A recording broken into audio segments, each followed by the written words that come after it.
देखो 9 का answer D होगा। और डी क्यों होगा? स्कैटर डायग्राम इस तरीके की चीजों को भी कर सकता है, मतलब इस तरह ये सबको। और फिर वो इस तरीके को भी स्कैटर डायग्राम बता पाता है, जिसमें इस तरीके का डायग्राम हो या फिर बीच में हो। ये सभी स्कैटर डायग्राम मेजर कर सकता है। तो मेजर कर सकता है ये नॉन लीनियर भी और लीनियर को भी। तो बेसिकली स्कैटर डायग्राम दोनों को कर सकता है, लीनियर और नॉन लीनियर, जो कल हम लिखे थे। उसके बाद तो यहाँ पे 9 का डी है, लीनियर रिलेशनशिप और curvy linear relationship. Curvy linear हम लोग किसको बोलते हैं? कल ही हम बोले थे कर्वी लीनियर बोलते हैं नॉन लीनियर को। ठीक है। उसके बाद बोल रहा है 10 में, if the plotted points in a scatter diagram lie from upper left to lower right, then the correlation is। सिर्फ एक सिंगल लाइन रहता है, मतलब ऐसे या फिर ऐसे। अगर सिंगल लाइन होता है तो यहाँ हम लोग बोलते हैं कि वो परफेक्ट पॉजिटिव है, ये वाला परफेक्ट पॉजिटिव है, ये वाला परफेक्ट नेगेटिव है। जब एक सिंगल सिर्फ लाइन होता है तो बोथ ही होता है। सिर्फ पॉजिटिव में ऐसा होता है और नेगेटिव में ऐसा नहीं होता, ऐसा नहीं है। एक सिंगल लाइन दोनों में ही होता है। तो 12 का होगा सी। फिर 14 का क्या होगा? अगर हम लोग स्पीड इंक्रीज करेंगे तो डिस्टेंस जल्दी जल्दी कम हो जाएगा।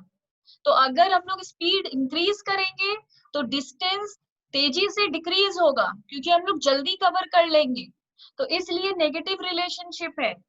13 का हम लोग का ए होगा। नहीं, 13 का तो शू साइज वाला है, 14 सबने बोल दिया है ए। ठीक है। 14 का ए क्यों है? क्योंकि हम लोग अगर स्पीड इंक्रीज करेंगे तो डिस्टेंस जल्दी धीरे होगा, धीरे डिक्रीज होगा, मतलब जल्दी जल्दी कम होगा। और 13 का आंसर क्या होगा? शू साइज और इंटेलिजेंस के बीच में करो। इसमें बोल रहा है नंबर 1 में, if for two variables x and y the variance of x and variance of y are 40, 16 and 256। मतलब सबसे पहले दिया है कोवेरियंस। तो कोवेरियंस कितना है? कोवेरियंस को हम लोग क्या लिखते हैं? कॉस। और ब्रैकेट में x, 1। ये हम लोग को कितना दिया है? 40 दिया है। फिर वेरिएंस ऑफ x दिया है, वेरिएंस ऑफ x ये दिया है हम लोग को 16। वेरिएंस ऑफ y दिया है हम लोग को 256। तो बोल रहा है what is the value of correlation. तो बोल रहा है कोरिलेशन कितना होगा। तो इसमें सिंपल है, r का वैल्यू पहले फॉर्मूला बैठाओ, of x y divided by sigma x into sigma y. ये सिग्मा का मतलब होता है एस डी। ये सिग्मा का मतलब होता है एस डी। एस डी का मतलब होता है स्टैंडर्ड डेविएशन। तो वेरिएंस दिया हुआ है, उससे एस डी निकालना है। तो एस डी कैसे निकल जाएगा? सिग्मा एक्स, वेरिएंस एक्स का अगर है तो सिग्मा एक्स कैसे निकलेगा? 16 का अंडर रूट कर देंगे, मतलब 4। और सिग्मा y कैसे निकलेगा? 256 को अंडर रूट कर देंगे। ठीक है। तो अब पूरा सब कुछ हम लोग के पास है, आराम से बैठा दो। तो अब हम लोग के पास है 40, सिग्मा x आ गया हम लोग का 4 इंटू 16। तो 40/64 मतलब 0.625। मतलब इसका आंसर होगा बी। उसके बाद दिया है 2 नंबर। बाद इसमें दिया है 2 में, if curve x y is 15, अगर कर्व एक्स वाई 15 हो, what restriction should be put for the standard deviations of x and y। तो x और y के ऊपर क्या रिस्ट्रिक्शन रहता है? रिस्ट्रिक्शन मतलब रुकावट। कोई रोकता है जब कोई चीज करने से, तो हम लोग बोलते हैं कि रिस्ट्रिक्शन दे रहा है। तो क्या रिस्ट्रिक्शन है, क्या नहीं होना चाहिए इसमें? नो रिस्ट्रिक्शन, कोई रिस्ट्रिक्शन नहीं है। Product of standard deviation should be more than 15, ये 15 से ज्यादा होना चाहिए, 15 से कम होना चाहिए, क्या होना चाहिए, ठीक है। हाँ। तो ये हमेशा 40 से ज्यादा होगा तभी तो ये डेसिमल में आएगा। अगर ये 40 से कम हो जाएगा, 40.39 भी कर दोगे अगर, तो देखो अगर हम लोग 40/39 भी कर देंगे तो 1 पॉइंट कुछ आ जाएगा। तो अगर ये छोटा रहा तो कोरिलेशन 1 से ज्यादा आ जाएगा, विच इज नॉट एक्सेप्टेबल। तो लॉजिकली नीचे वाला अगर ऊपर 15 है तो नीचे 15 से कम ही सॉरी ज्यादा ही आना चाहिए, इसलिए इसका आंसर बी है। अब 3, if the covariance between two variable is 20, अगर कोवेरिएंस दो वेरिएबल के बीच में, इसको हमेशा ऐसे लिखते हैं, कोवेरिएंस अगर दो वेरिएबल के बीच में 20 है, the variance of one variable is 16, तो एक वेरिएंस हम लोग का कितना है, एक वेरिएंस है हम लोग का 16। what would be the other what would be the variance of the other variable, तो दूसरा वेरिएबल का वेरिएंस कितना होना चाहिए। तो इसके लिए हम लोग पहले सिग्मा एक्स निकाल लेंगे, 16 का रूट मतलब 4, ठीक है। एक चीज हमेशा याद रखो, y equal to a plus b x है, मतलब a जरूर एक नंबर है, अकेला नंबर है, और ये हम लोग का फिक्स्ड रहता है, और b भी हम लोग का फिक्स्ड रहता है, इतना क्लियर है। सिर्फ y और x ही चेंज होता है, वेरिएबल ही है जो x और y को चेंज होता है। a और b को हम लोग कॉन्स्टेंट्स कहते हैं,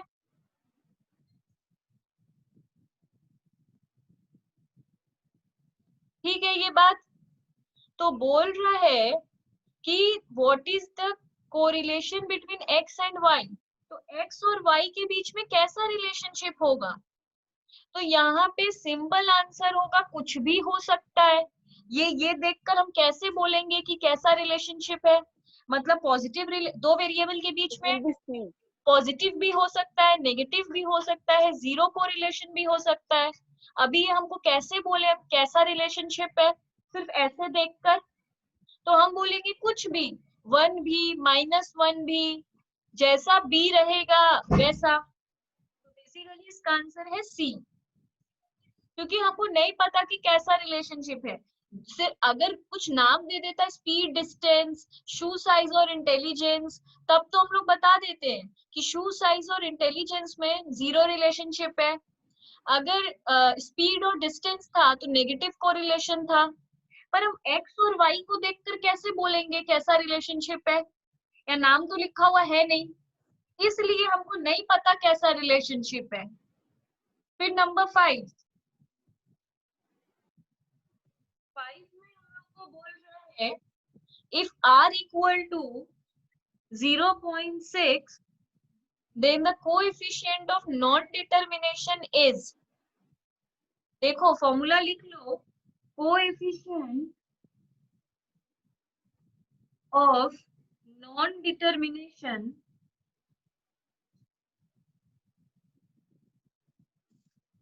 equal to 1 minus r square,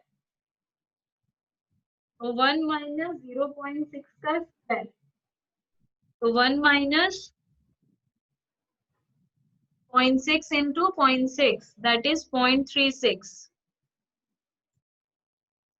तो आएगा 0.64, इसका आंसर होगा डी।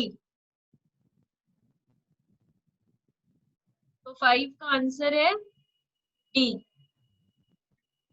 उसके बाद क्या है 6 में यू भी आ गया है। 10 नंबर में हम लोग को दिया है, if the sum of square of difference of ranks given by two judges A and B of 8 students is 21, if the rank correlation coefficient 0.5, हाँ 0.75, फिर बोल रहा है if the rank correlation coefficient between marks in management and mathematics for a group of student is 0.6, rank correlation ही हम लोग को दे दिया है, मतलब कोरिलेशन ही दे दिया है 0.6, रैंक कोरिलेशन ही दे दिया है, कोरिलेशन मतलब आर, आर हम लोग को दे दिया है। The sum of square of difference in rank is 66, ये क्या है, समेशन डी स्क्वायर, ये कितना है 66। What is the number of students in the group, तो n कितना होगा। हाँ, तो इस तरह हम लोग का आंसर 10 आ गया। तो यहाँ हम लोग का ऑप्शन है 11 का ए। उसके बाद करना है 12 में हम लोग को बोल रहा है while computing rank correlation coefficient between profit and investment for the last 6 years of a company, 6 years मतलब n दिया है 6, the difference in rank for a year was taken 3 instead of 4, difference दिया है मतलब दो जज के रैंक का डिफरेंस, इसको हम लोग कहते हैं रैंक 1 माइनस रैंक 2। यहाँ पे समेशन नहीं बोला है, यहाँ पे बोला है difference in rank for a year. Difference in rank मतलब एक साल का रैंक से दूसरे साल के रैंक का जो डिफरेंस है वो हम लोग 3 ले लिए हैं इंस्टेड ऑफ 4, लेना चाहिए था 4 पर ले लिए हैं 3। What is the rectified rank correlation? If it is known that the original value of rank correlation coefficient was 0.4, तो इससे जब हम लोग किए तो हम लोग का 0.4 आया है। बिग सम है, इस तरीके का सम एग्जाम में हार्डली आता है, नहीं आता है, पर हमको बड़ा सम सिखाना होगा वरना तुम लोग एमसीक्यू नहीं कर पाओगे। तो what is the value of correlation coefficient due to Pearson on the basis of following data? Pearson मतलब कार्ल पियर्सन, उसके हिसाब से हम लोग को करना है। तो हम लोग को x दिया हुआ है और y दिया हुआ है, तो नीचे नीचे minus three minus two minus one 0 1 2 3 4 5, y में दिया है 27 18 11 6 3 2 3 6 11 18 27, ये हम लोगों को सम में दिया हुआ है और बोल रहा है इसको पियर्सन से करो। तो कार्ल पियर्सन का फॉर्मूला क्या है आर का, पहला था ना कोवेरियंस, देखो इसका 2-3 फॉर्मूला है। पहला है कोवेरियंस वाला फॉर्मूला, जो covariance by sigma x sigma y कर रहे हैं, मतलब ये वाला एक फॉर्मूला है। और एक फॉर्मूला है जो कल हम लोग काफी बड़ा वाला कर रहे थे, ये वाला। तो अगर एक्स वाई है तो ये वाला फॉर्मूला हम लोग यूज कर लेंगे, अगर एक्स वाई दिया हुआ है तो इसी फॉर्मूला को पूरा लिखो।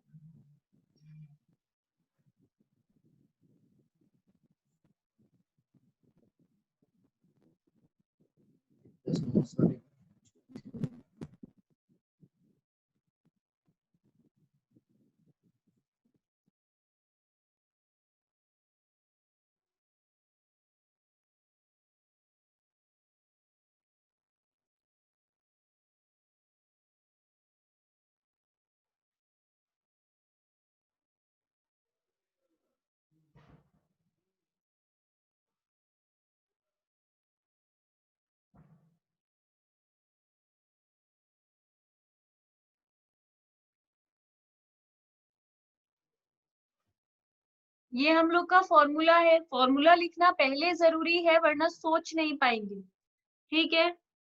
तो n कितना है हम लोग का, इसको काउंट करो।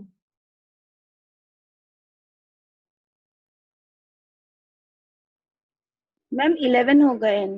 हाँ 11 है, तो n तो हम लोग का 11 है, पर एक्स वाई का हम लोग को टोटल चाहिए, तो एक एक्स वाई का कॉलम बनाएंगे और एक्स वाई का टोटल निकालो, मतलब इंटू निकालो, एक्स वाई मतलब इंटू करो।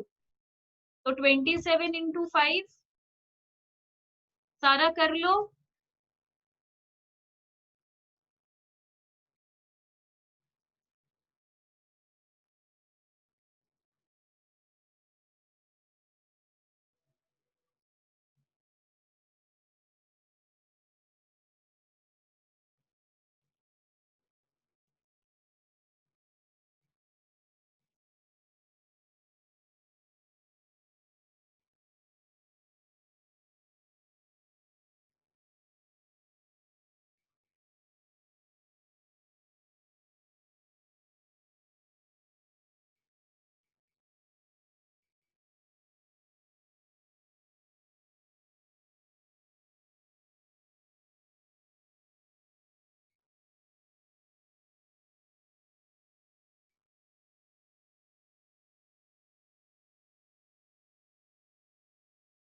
देखो इसको इतना एग्जाम में हम लोग सॉल्व इतना तो हम किए, इसके बाद हम पूरा करने नहीं बैठेंगे। क्यों करने नहीं बैठेंगे?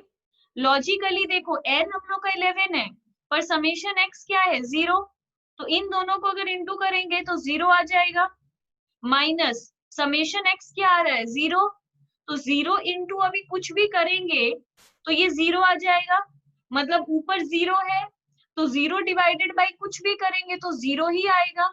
इसलिए हम लोग का आंसर 15 का सी है, 0।